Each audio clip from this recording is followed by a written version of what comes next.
Bem, boa noite a todos. Vamos iniciar a mais um estudo da doutrina espírita.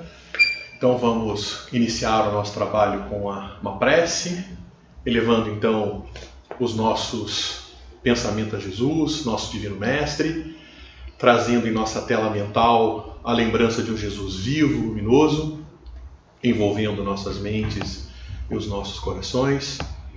E assim, Senhor Jesus, mais uma vez nos encontramos aqui reunidos em Teu nome, rogando o amparo da espiritualidade amiga, a fim de que possam nos intuir, nos amparar nesses instantes que vamos passar reunidos, para dar continuidade aos nossos estudos de doutrina espírita, rogando que o nosso encontro se transcorra num clima de muita paz e de muito entendimento, que assim seja, graças a Deus. Bem, meus irmãos e minhas irmãs, muito boa noite a todos, que Jesus nos ampare, que os bons espíritos nos inspirem nesses instantes que vamos passar reunidos para dar continuidade aos nossos estudos. Hoje, para falar de um tema importante da doutrina espírita, o livre-arbítrio e os mecanismos de provas e expiações. Esse tema, ele é um tema importante, porque, na verdade, ele trata sobre as regras mediante as quais estão submetidas as nossas vidas, está submetida a nossa vivência nesse mundo durante toda a nossa vida física, né? Desde o instante em que nascemos até o momento em que desencarnamos, quais são as regras pelas quais a nossa vida, as nossas vidas estão submetidas?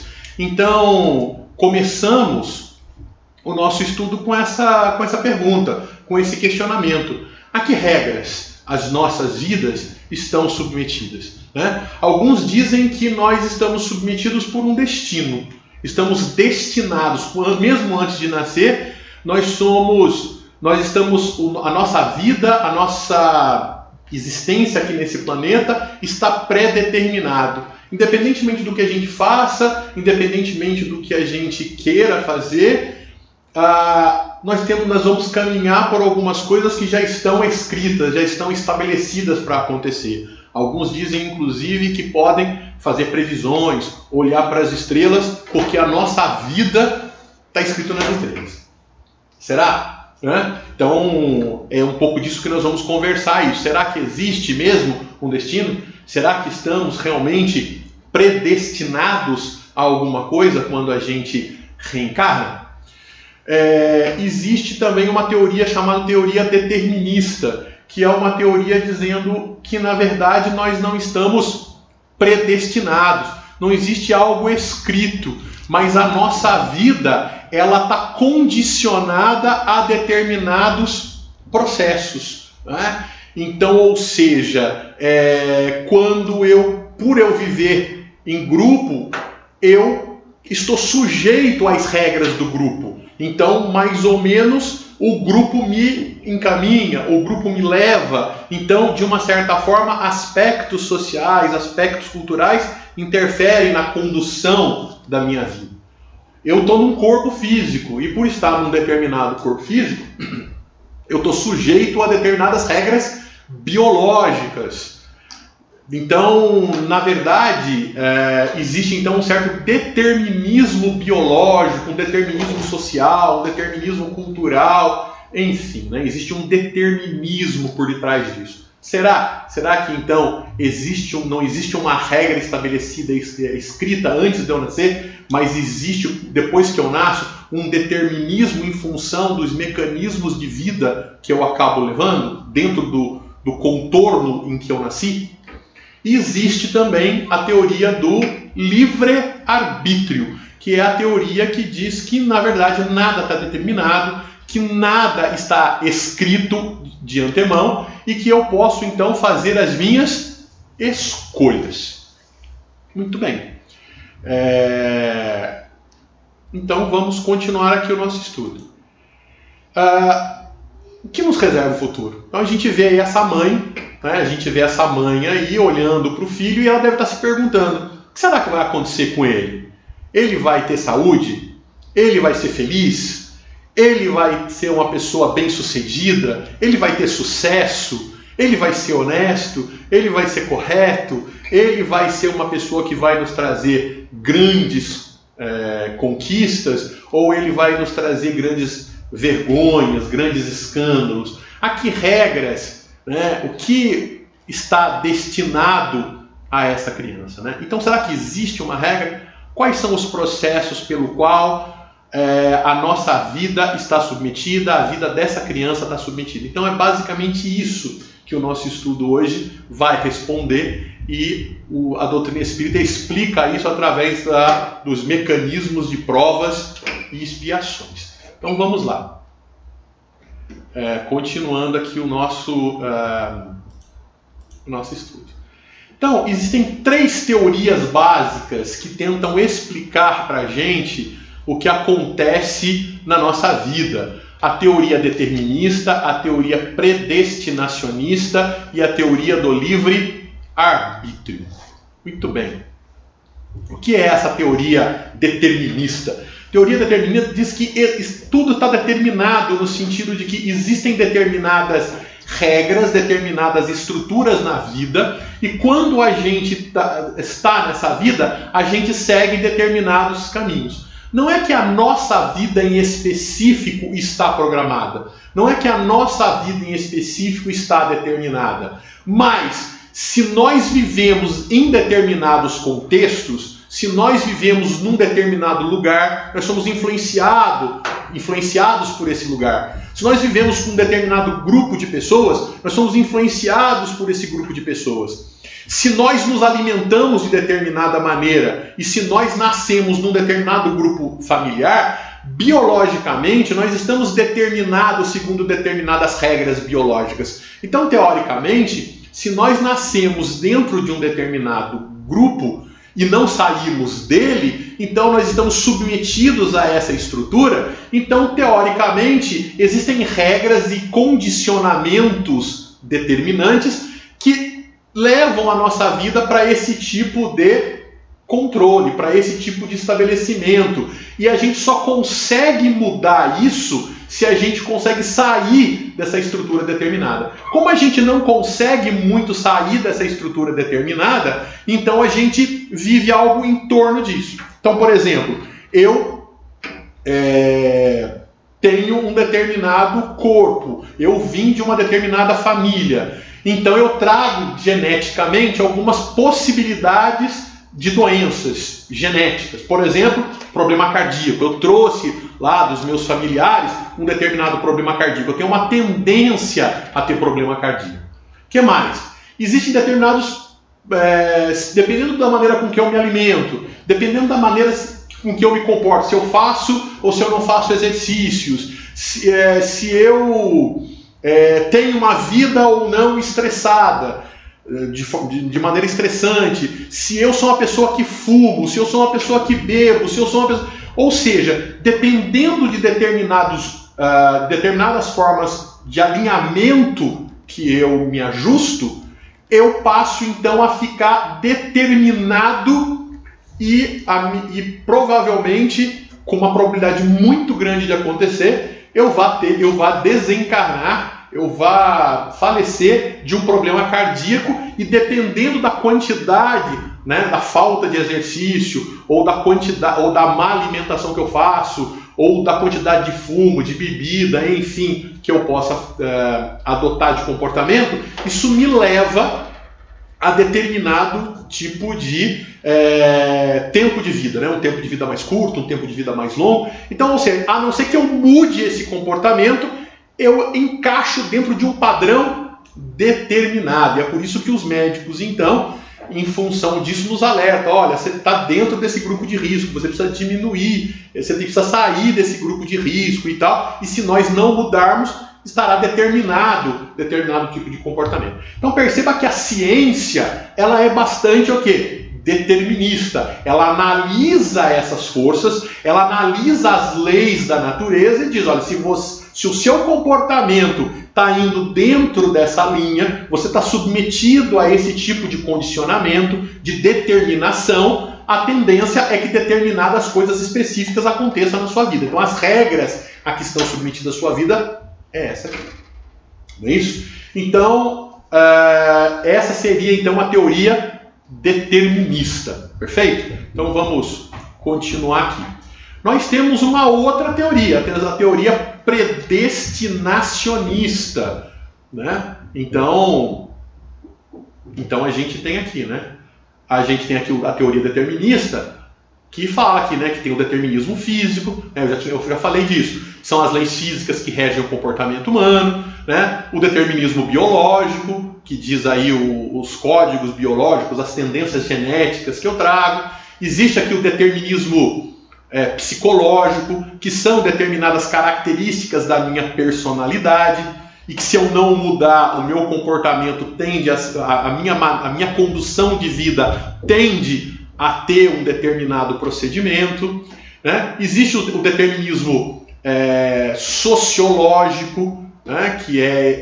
Ou seja, dependendo do grupo em que eu viva, as influências desse grupo acabam determinando ações na minha vida, e existe o determinismo religioso. Então, as minhas crenças religiosas fazem com que o meu comportamento seja de determinada maneira. Então, ou seja, eu consigo prever eu consigo fazer um mapa de comportamento do ser humano, eu consigo até prever determinadas coisas que vão acontecer com o ser humano a partir do momento em que eu analiso essas características, esses determinismos ao que o sujeito está submetido, né? Então, a ciência tenta fazer isso, né? Quando a gente vê, por exemplo, a sociologia dividir as pessoas em classe A, classe B, classe C, classe D, classe E, elas dizem mais ou menos, olha, esse tipo de doença é próprio de determinada classe, esse tipo de consumo é tipo de determinada classe,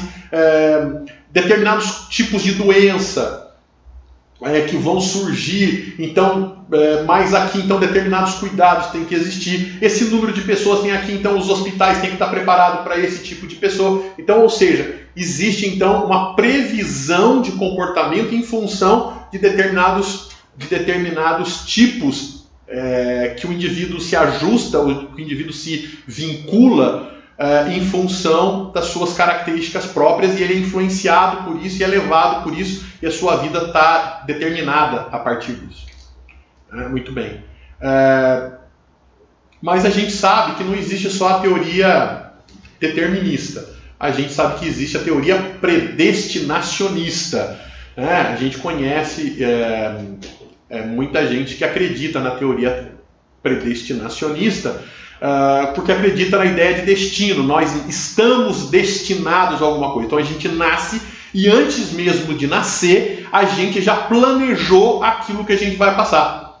Foi estabelecido um karma, foi estabelecido uma regra pelo qual nós temos que passar aqui por determinadas situações, por determinadas condições de vida, e essas situações de vida pelas quais a gente tem que passar estão planejadas muito antes de nascer. Com quem que a gente vai ser, né?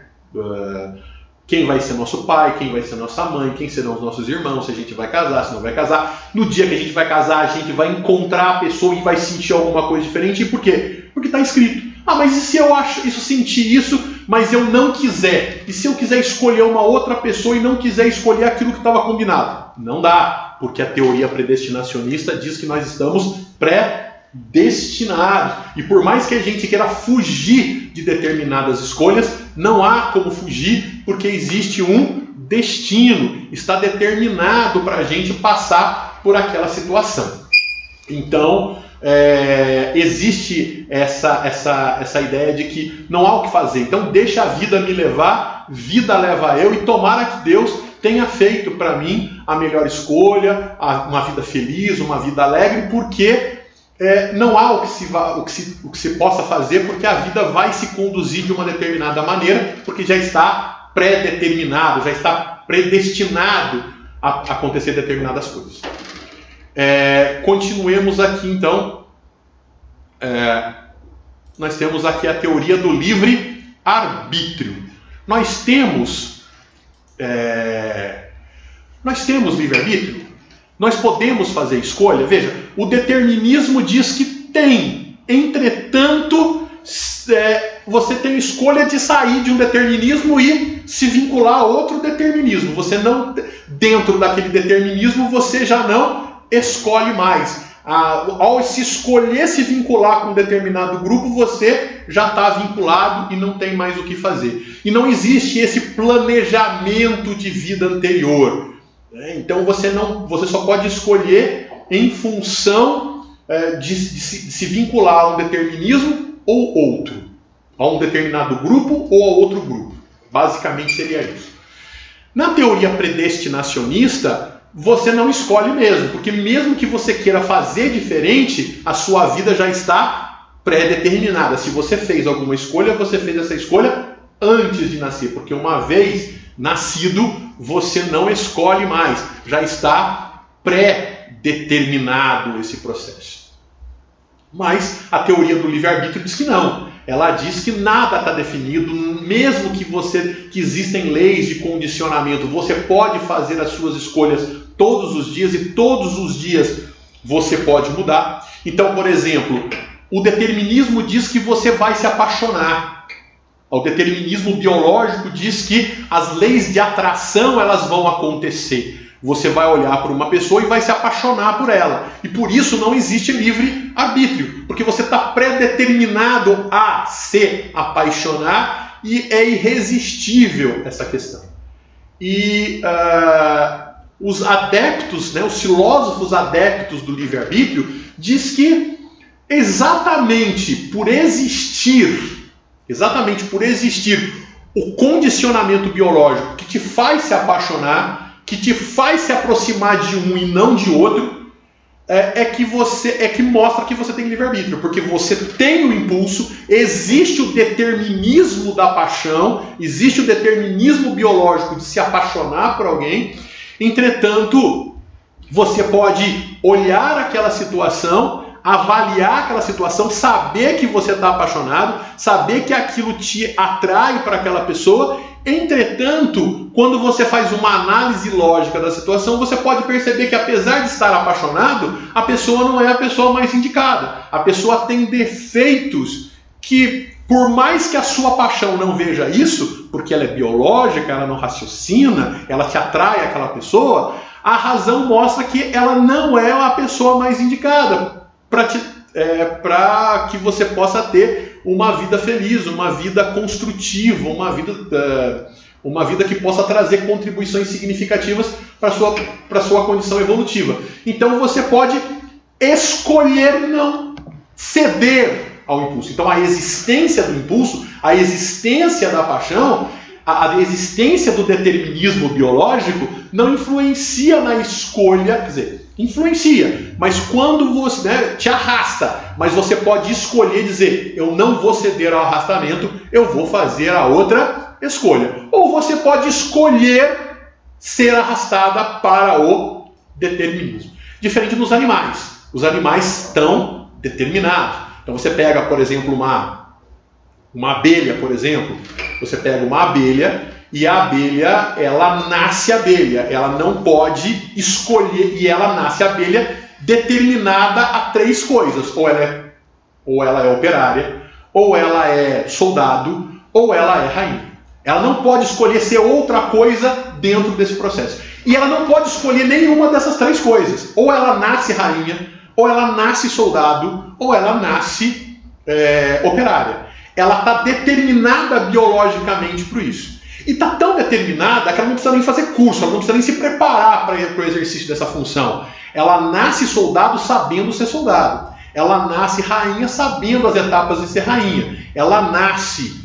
operária sabendo as etapas de ser operária. Diferente do ser humano, que ele nasce débil. Ele nasce sem uma característica. Ele nasce necessitando do preparo que vai ser estabelecido pela sua escolha. Ele escolhe se vai ser operário, e aí ele vai fazer o Senai, ele vai fazer as escolas técnicas, ele vai fazer as engenharias, enfim, ele vai se preparar para esse tipo de ação. Ou ele vai ser político, ele vai trabalhar nas direções, nos comandos, porque ele vai chegar a presidente da república, ele vai chegar a governador, ele vai chegar a deputado, prefeito, enfim, qualquer, né, dependendo do cargo que ele vislumbrar. E ele pode também optar por ser soldado, fazer aí, né, se preparar para as escolas militares, né, para as escolas de polícia militar e tal, polícia civil, para ser um soldado. Então perceba que ele faz as suas escolhas. Então, mesmo existindo os determinismos, mesmo existindo as dificuldades, o indivíduo pode escolher vencer isso. Então, os adeptos da teoria do livre-arbítrio diz que mesmo existindo o determinismo, o indivíduo escolhe fazer de maneira diferente. Mas o que diz o Espiritismo, né? Porque é aí que nós nos colocamos, né? Esse é o objetivo da nossa conversa de hoje. O que pensa o Espiritismo sobre as regras pelas quais estão estabelecidas a nossa vida, né? Então, você pega um indivíduo, por exemplo, que ele é baleado, ele morre baleado. Mas ele nasceu na favela. Então, para quem nasce na favela e vive na favela, existe um determinismo sociológico que diz que é muito razoável, por condições específicas do ambiente da favela, de acontecer tais fenômenos, né, com a troca de tiro, o indivíduo desencarnar nessas condições. Mas você vai pegar determinados indivíduos que não nasceram na favela e morrem de uma bala perdida. Algumas pessoas pegam um avião e no momento antes de pegar o avião, ele desiste de pegar o avião e o avião cai. Acontece algo diferente. Aí se recorrem às teorias predestinacionistas. Não estava escrito para ele morrer. Então, ou seja, como é que... Então, todas essas teorias, tanto a teoria do livre-arbítrio, explica algumas coisas, mas não explica outras. A teoria do predestinacionismo explica algumas coisas, mas também não explica outras. Então, como é que o Espiritismo, diante dessas circunstâncias, ela explica, ela tenta discutir todos esses fenômenos? Então, a doutrina espírita, ela é a teoria, ela diz que, de uma certa forma, todas essas teorias, de uma certa forma, têm razão, né? Então, na verdade, a doutrina espírita diz que o que existe é a lei de causa e de efeito, né? Nós estamos sujeitos à lei de causa e de efeito. É uma lei que Isaac Newton, né, o físico inglês, o brilhante físico inglês, ele já identificou lá no século XVII. Ele identificou que toda causa tem um efeito e todo efeito tem uma causa. E, na verdade, ele escreveu isso de uma maneira matemática, dizendo que força é igual a massa vezes aceleração. Vejamos aqui no nosso slide. Vejamos aqui no nosso slide. Vejamos aqui. Então, força igual a massa vezes aceleração. Perceba que a força é a causa e a aceleração é o efeito. E o que é a aceleração? É uma variação da velocidade. Então eu estou lá andando com o meu carro com uma certa velocidade. Eu quero aumentar a velocidade, então eu acelero, né? Eu estou andando com o meu carro, eu vejo um radar, eu quero diminuir a velocidade, então eu desacelero, eu diminuo a velocidade, ou seja, eu vario, eu vario a velocidade, né? Acelerando ou desacelerando. Mas para acelerar ou desacelerar, que é um efeito, existe uma causa, que é a aplicação de força. Então a força é a causa e a aceleração é um efeito. Então perceba que Newton percebeu uma lei física, observando que todo efeito tem uma causa. Então, se eu estou sentado e vejo um objeto se movimentar, né, uma pedra está parada e de repente essa pedra entra em movimento do nada, eu posso não ter visto quem foi que aplicou força na pedra para ela se movimentar. Mas se ela estava parada e passou a se movimentar, é porque uma força atuou sobre ela. Se ela já estava se movimentando e passou a se movimentar com uma velocidade maior do que estava, então uma força atuou sobre ela. Se ela estava se movimentando e de repente ela parou, Uma força atua sobre ela. Então, se aconteceram efeitos sobre ela, é porque existiram uma causa. Se você não viu a causa, pode procurar, porque ela existe. Né? E foi assim que ele descobriu a lei da gravidade. Os corpos caem. E por quê? Porque está sujeito a uma força, a força da gravidade. Mas você está vendo a força? Bom, eu não estou vendo, mas ela existe, porque senão a gente não estaria submetido.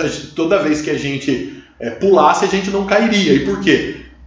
Porque não teria a causa que nos chamaria para o centro da Terra, nos atrairia para o centro da Terra. Então as balanças aí, as nossas dietas aí mostram claramente que de fato a força-peso existe. Newton estava razão, mesmo eu não vendo, ela existe porque ela causa efeitos. Mas o que tem a ver isso com o espiritismo? Tem a ver que Kardec vai mostrar que essa lei que Newton percebeu no mundo físico também vale para questões morais. Vamos dar uma observadinha nos slides, então? Então aqui, ó. Aqui no nosso slide. Então, Kardec percebeu que, por exemplo, nós temos aí um bloquinho submetido a uma força de 10 newtons, né? Uma força de intensidade 10. Quando eu aplico uma força nesse bloquinho, esse bloquinho então se movimenta. É isso? A gente aprendeu isso lá nas aulas de física. Agora, digamos que você aplique uma força de 10 newtons. Né? Você tem aqui uma força de 10 newtons. E do outro lado você aplica uma força de 5 newtons. O que vai acontecer? O bloquinho vai continuar deslizando, né? Para a sua direita aí. Entretanto, por quê? Porque 10 é maior que 5. Só que você percebe que ele já não vai com a mesma velocidade. Ele vai com uma velocidade menor. Né? E por quê? Já não vai com o mesmo ímpeto, com a mesma quantidade de movimento. Por quê? Porque a força final, o saldo da força, não foi de 10 como no outro caso. Ela foi de 5 só. Né? Porque 10 menos 5 foi de 5. Mas o que isso tem a ver com o espiritismo? Né? Bom, tem a ver aqui. Ó. Vamos imaginar aqui o espírito. Então vamos imaginar que nós temos aqui o inconsciente. O inconsciente é o espírito, é o passado do espírito, são as várias encarnações do espírito. Então eu não estou tendo essa única encarnação, eu já tive várias, e cada uma das encarnações que eu tenho, elas vão ficar gravadas aqui no meu inconsciente. Então eu agora sou o Marco, porque eu estou no meu consciente. Mas eu já posso ter sido José, eu já posso ter sido Carlos, eu já posso ter sido até Maria, numa outra encarnação. Então, todas esses eus que eu já fui, não morreram. Eles estão guardados na minha memória de profundidade. E qual é a memória de profundidade? É o meu inconsciente.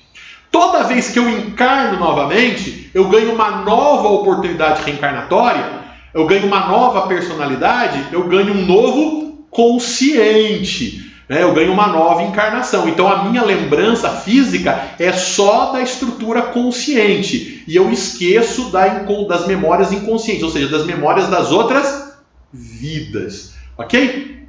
Então, vamos ver se a gente entendeu bem isso. Então lá no inconsciente são todas as minhas encarnações passadas. Eu sou o Marco. Quando eu desencarnar, o Marco vai compor o inconsciente, ele vai ficar lá ocupando o lugar junto com outros eus que eu já fui. Eu posso ter sido Carlos, eu posso ter sido José, eu posso ter sido Sebastião, eu posso ter sido Haroldo, eu posso ter sido Lincoln, eu posso ter sido qualquer outra pessoa, né? Eu posso ter vivido outras encarnações, eu posso ter sido Maria, inclusive, posso ter tido uma encarnação feminina. Então perceba, posso ter encarnado no Brasil, posso ter encarnado fora do Brasil, em outros países, enfim. Eu já vivi outras encarnações. E quando eu desencarno, para onde que vai essa encarnação? Ela vai para a memória, para uma grande memória. E essa grande memória é o inconsciente.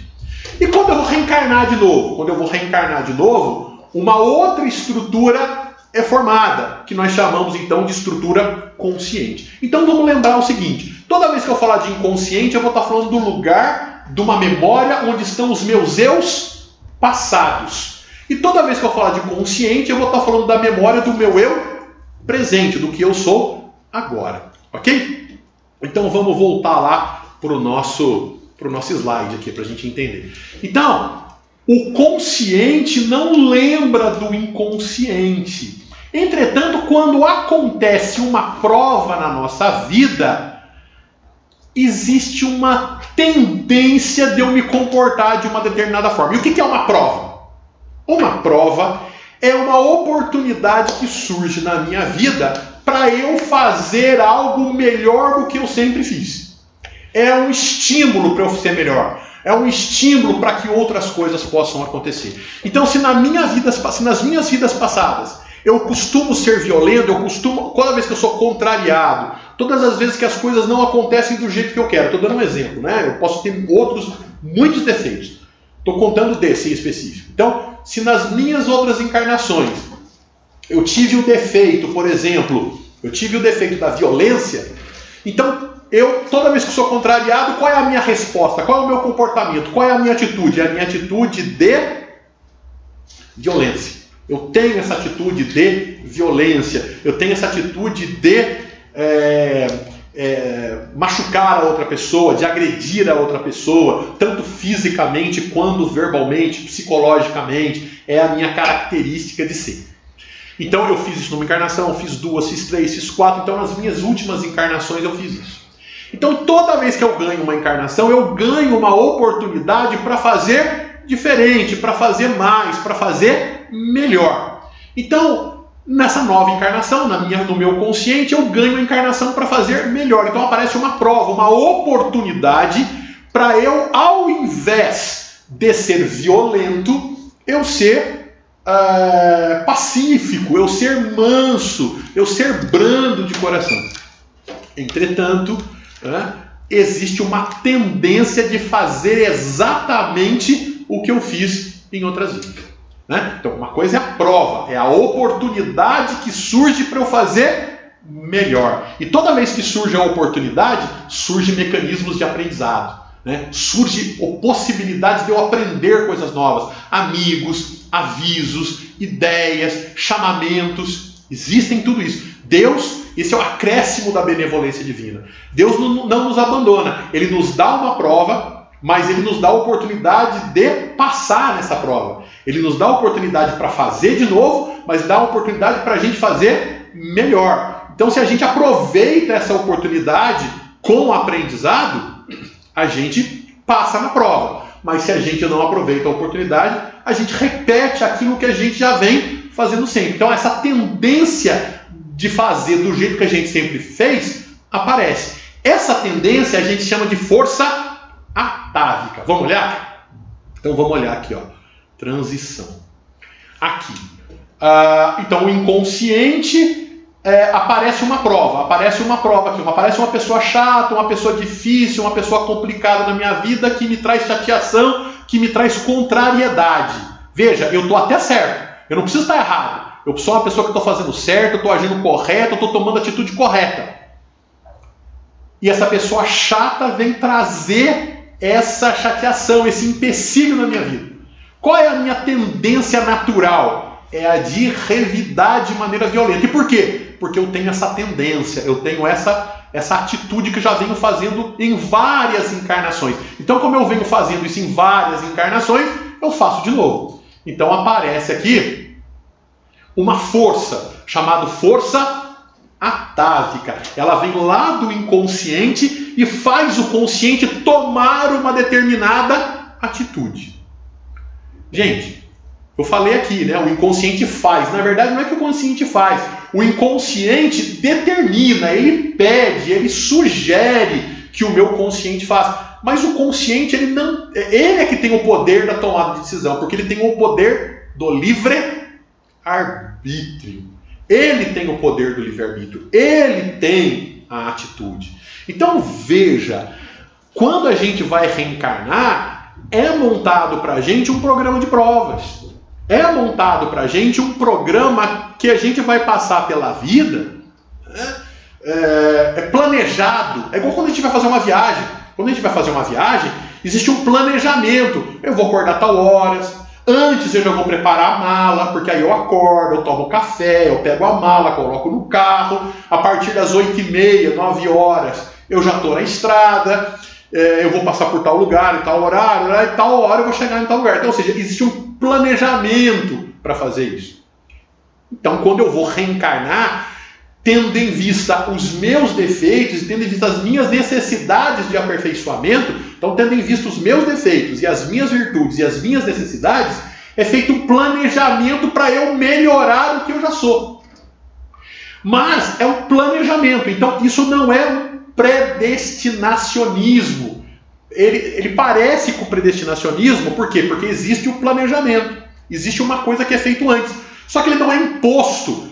Ele é planejamento, ele é combinado, ele é orientado, é melhor, é feito um programa para que eu aproveite melhor a minha encarnação. Só que chegando aqui, eu posso fazer o quê? Diferente, eu posso mudar as coisas, e ainda bem que eu posso. Eu posso fazer tanto para o bem quanto para o mal. Existe uma especificidade, então eu posso escolher, eu posso ceder. É feito um programa, você vai passar por isso, vai acontecer tais coisas na sua vida, para que você possa superar, para que você possa se aperfeiçoar, para que você melhore. Mas eu posso deixar com que as tendências do passado apareçam e eu abro mão do meu livre-arbítrio e deixo que o determinismo do inconsciente se repita. Então percebe? Existe um planejamento. Então existe a ideia, algumas ideias predestinacionistas não estão erradas, não está completamente certo, mas não está completamente errado. Existem as influências do inconsciente e do meio consciente também, que são determinismos, então o determinismo também não está errado, mas existe a influência do livre-arbítrio. Mesmo existindo o determinismo, mesmo existindo o planejamento, eu posso fazer diferente por conta do livre-arbítrio. Então veja, o que acontece aqui? Eu tenho o inconsciente, no meu inconsciente eu sempre fui violento, e aí o que acontece? Vem a tendência de ser violento quando aparece uma contrariedade aqui. E a contrariedade é a prova que apareceu, é a prova que surgiu, é a prova que veio me oferecer a oportunidade de fazer melhor. Então veja, e o que eu faço? O que eu faço diante disso? Eu venho a tendência, aí eu vou ver se eu vou ver o que eu faço com o meu livre-arbítrio. O que eu faço com o meu livre-arbítrio? Eu deixo a vida me levar? Eu deixo que a força atávica resolva o problema? Ou não? Ou eu faço uma atitude diferente? Eu resisto à ação da força atávica, né? Eu faço uma ação diferente. O que é que eu faço com a minha vida? Né? Então, na verdade, o que acontece é o seguinte, o que acontece é o quê? É que, perceba, eu trago uma tendência do passado, eu trago a violência, essa violência, ela aparece, ela surge diante de uma prova, né? Acontece alguma coisa na minha vida, acontece um determinado processo que me pede paciência, que me pede tolerância, que me pede brandura, me pede mansuetude. Mas ao invés disso, eu ajo com violência. Por quê? Porque eu já tenho a tendência do passado, eu tenho as forças atávicas do passado.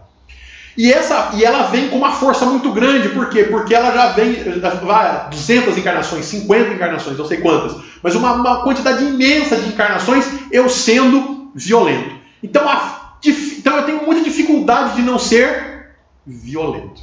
Aparece a prova, aparece a oportunidade para ser diferente e eu faço o quê? Eu sou violento. Mas eu posso resistir a isso, eu posso fazer uma força contrária a isso. Essa força contrária a isso é o que nós chamamos de livre-arbítrio. Eu tento ser menos violento, eu tento fazer diferente. E aí o que vai acontecer?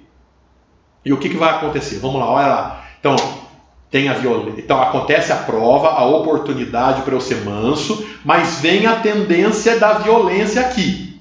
Eu posso usar o livre-arbítrio e falar assim, ah, não vou resistir nada, deixa do que tá, porque a força atávica aqui é muito forte e eu não vou conseguir resistir. Ok. Mas se eu fizer alguma força, eu posso perder, porque claro, a força da violência de muitas encarnações sendo violentas vai fazer o atavismo vencer. Mas eu começo a diminuir a intensidade da violência em mim. Vocês conseguem perceber o que eu estou falando? Vamos voltar aqui, ó. Vamos voltar aqui. Vamos voltar aqui para o slide anterior. Aqui, ó. Vamos voltar aqui, ó. Digamos o seguinte, ó. Eu tenho a tendência atávica. Vamos pensar aqui, ó. Eu tenho a tendência atávica, que é ser violento. E eu acho que eu não vou fazer nenhuma força para ser diferente. O que acontece? Eu vou ser violento. Com a mesma intensidade que eu fui em encarnações anteriores. E isso se reforça para a próxima encarnação. Agora, olha aqui, ó. Se eu pego e faço uma forcinha contrária, e faço por quê? Porque eu aprendi no Espiritismo que tem que ser manso. Né? Eu tento, aí eu faço uma força, eu assisto palestra, eu leio o Evangelho, eu leio o Livro dos Espíritos, e eu ouço as coisas, e eu começo a fazer um esforço sobre mim para tentar ser melhor, para tentar resistir a essa característica minha, essa tendência minha a ser impaciente, a ser intolerante, a ser arrogante, a fazer com que as coisas aconteçam do meu jeito, da minha forma, da minha maneira. Então eu faço um esforço com relação a isso. Então quando eu faço um esforço, o que vai acontecer aqui, ó? Vamos ver aqui, ó. O que vai acontecer aqui?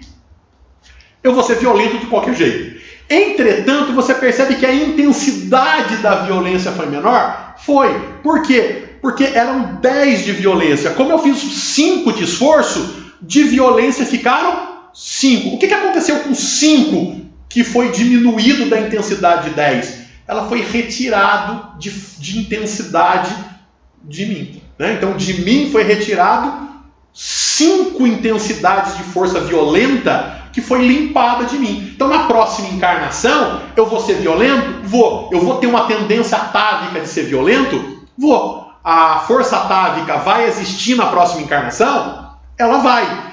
Entretanto, olha lá, o que vai acontecer? Essa força atávica que era de 10 na encarnação passada, como eu fiz uma força de 5, agora ela vem o quê? Ela vem mais fraca, ela vem com 5. E se eu consigo fazer os mesmos, se agora eu não consigo fazer um esforço de 5, eu consigo fazer um esforço de 6, eu não só não sou violento, como eu sou um pacifista de intensidade 1. Né? Então eu já consigo vencer as minhas coisas. Então, o que eu fiz quando tinha 10 e eu fiz uma força de 5? Eu diminuí a intensidade da minha violência de 10 em 5.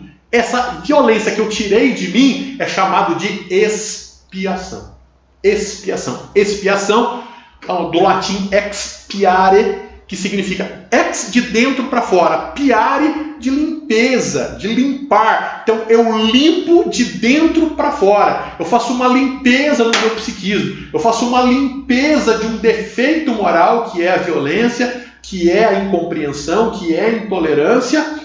Eu limpo de mim, trazendo para o lugar algo diferente, algo bom, algo positivo. E ela nasce com uma prova, ela nasce com uma oportunidade para eu fazer mais, para eu fazer melhor, para eu fazer diferente. E ela acontece quando e ela processa-se em expiação, quando eu faço o esforço para ser melhor. E aí quando ela volta diferente para o meu psiquismo de profundidade.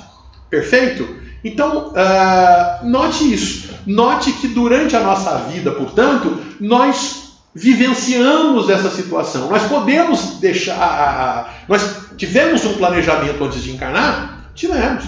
Nós tivemos um planejamento ótimo antes de encarnar. Mas quando chegamos aqui, nós somos obrigados a seguir, nós estamos predeterminados e não tem nada que a gente faça que mude isso. Está escrito nas estrelas e pronto? Não.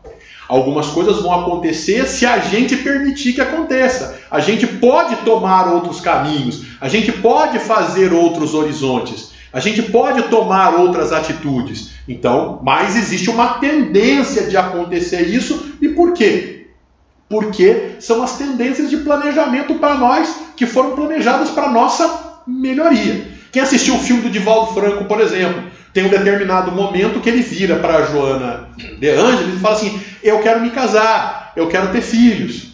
E a Joana vira para ele e fala assim: olha, não está planejado. É claro que ele podia não seguir o planejamento. É claro que ele podia dizer assim: olha, eu vou abrir... Lógico que para se casar, né, ou ele encontrava uma pessoa, uma alma parecida com a dele, que se dispusesse a viver a vida que ele queria viver em benefício do próximo, doando-se ao próximo, e a partir daí existisse uma interação forte entre eles para que uma missão fosse realizada e aí um casamento transcendental se estabelecesse, porque existia um casamento de ideais, de princípios ali, ou ele teria, né, aí ele poderia se casar, ou ele se casaria com uma pessoa e teria de abrir mão, que tivesse, né, casaria com uma pessoa que tivesse outros objetivos, e para manter esse casamento ele teria de abrir mão das outras coisas que foram planejadas, que era a dedicação à mediunidade,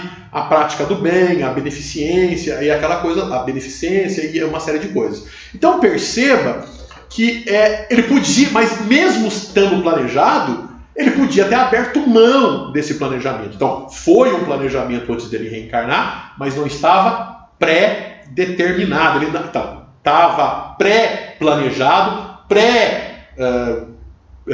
combinado, mas ele não precisava necessariamente cumprir aqui, porque ele tinha o exercício do livre-arbítrio.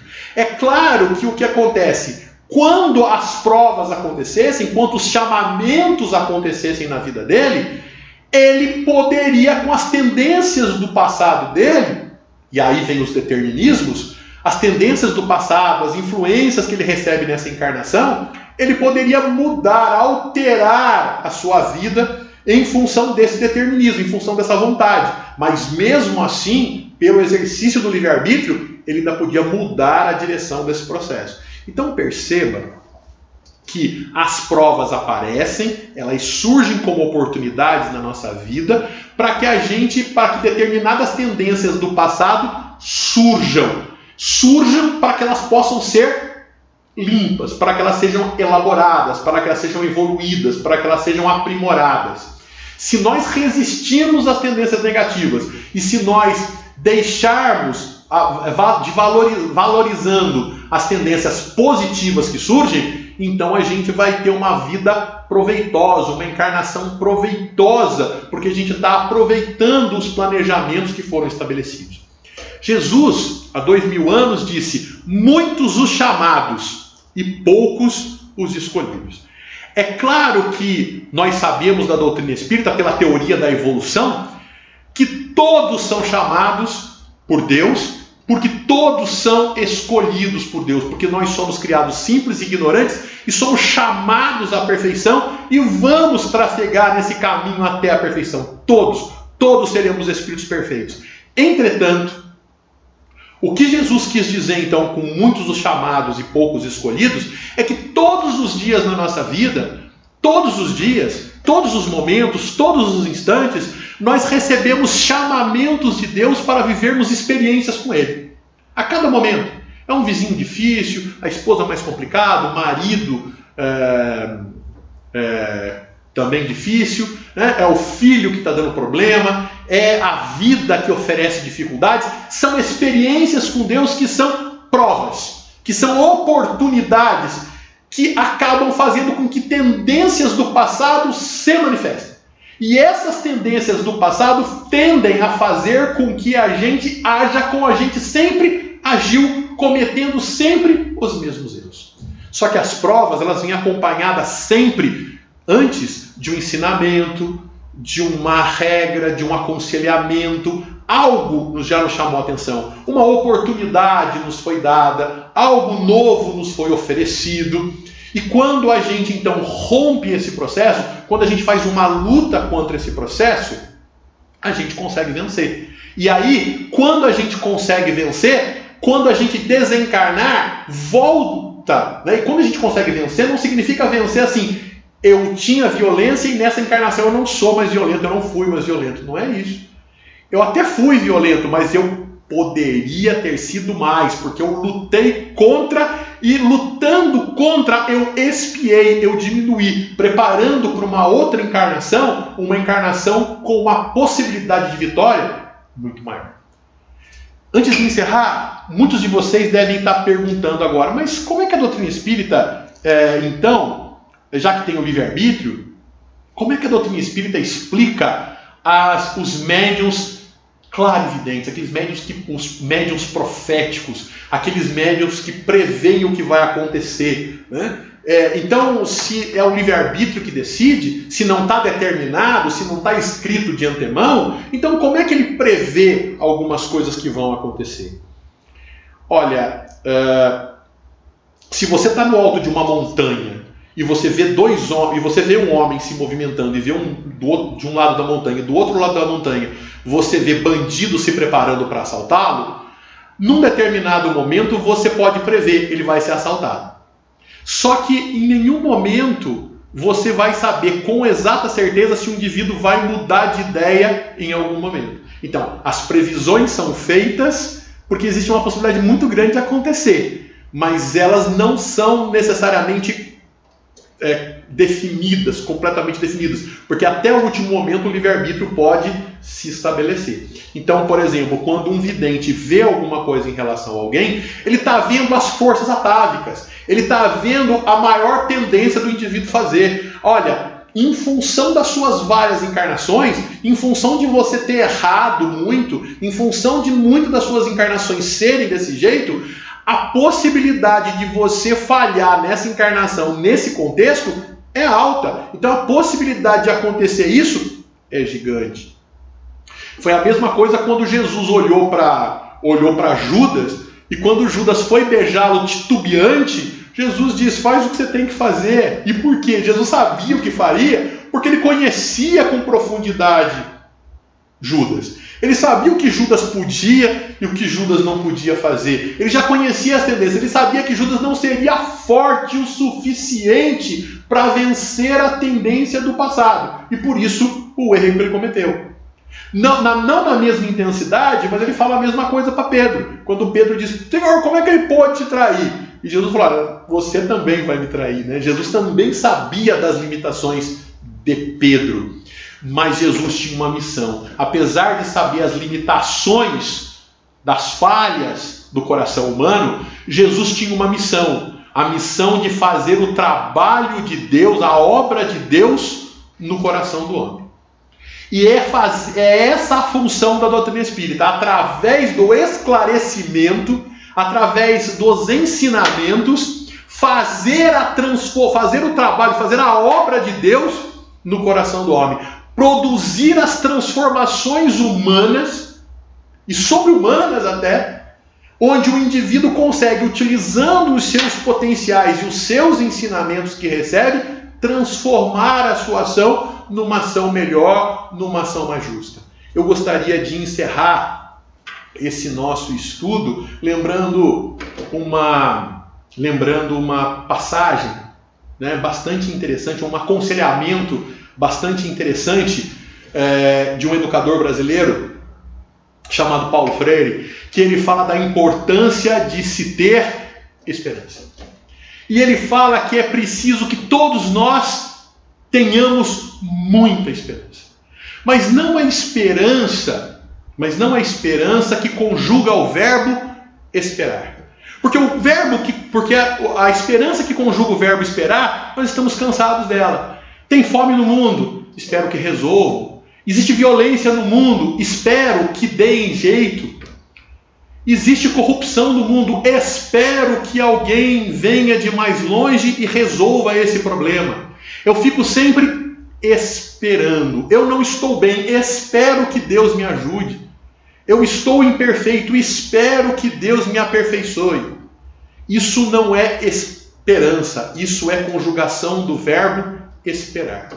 A esperança de que o educador brasileiro Paulo Freire dizia é a esperança que conjuga o verbo esperançar, que é diferente de esperar, porque nos convida a fazer diferente, a fazer mais, se juntar com o outro para fazer mais e para fazer melhor. Eu desejo do fundo do meu coração que esses estudos de hoje que Kardec nos oferece possa ter incendiado o coração de todos com muita esperança. Muito obrigado a todos.